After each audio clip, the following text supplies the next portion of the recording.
Hi, it's 10 days since the Crystal Quest, so I thought I would do this little video because I'm right now at the Grand Canyon. And one of the things that we talked about was the 5,000 years of human history.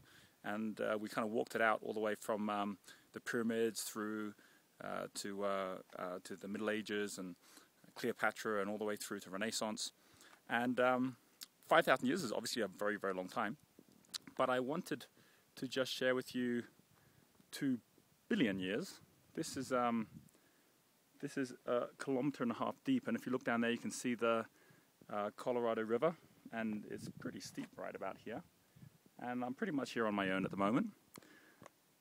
A kilometer and a half deep and 2 billion years old. That means the rock at the bottom that's been carved down to is 2 billion years ago, and that's pretty impressive if you think about it. If all of today, 24 hours, was the 5,000 years of history, so maybe just after midnight, you know, you started seeing the first records of the Egyptians and the Chinese, and then by the time the sun breaks, that's about the time when the pyramids are coming up. Sometime late afternoon is when Christ is born and Renaissance happens about 9 in the evening, and then we have our own little modern time just before midnight.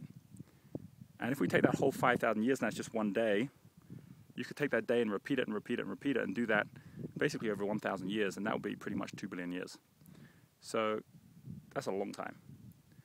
Look at those beautiful eagles just soaring in the thermals there.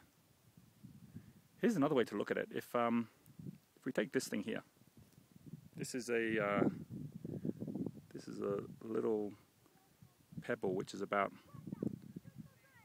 2 to 3 millimeters thick, and this would represent, if we were to take a kilometer and a half and divide that into 2 billion years, this here would represent 5,000 years, which means the entire history of man is right here, and not even on the width, it's actually on the thickness right there. So that's pretty much from the pyramids, you can see right there, and it goes all the way through there to the Renaissance right there, just before the tip, that bit of speck of dust at the top, the little ant you see there, that little ant, that is us, modern day. So that is us as part of this entire history of our planet here. I'll just let ourselves just go back and join the rest of history. And as I'm standing here, you can't help but decide that whatever you want to do in life, however big you want to make it, it's pretty difficult not to do it with humility and just with a little bit of humor, given the enormity that we've been brought into. So I'll love and leave you now, but I just wanted to give you that little thought and share a little bit of this magic moment with me. So until next time, have a magical month.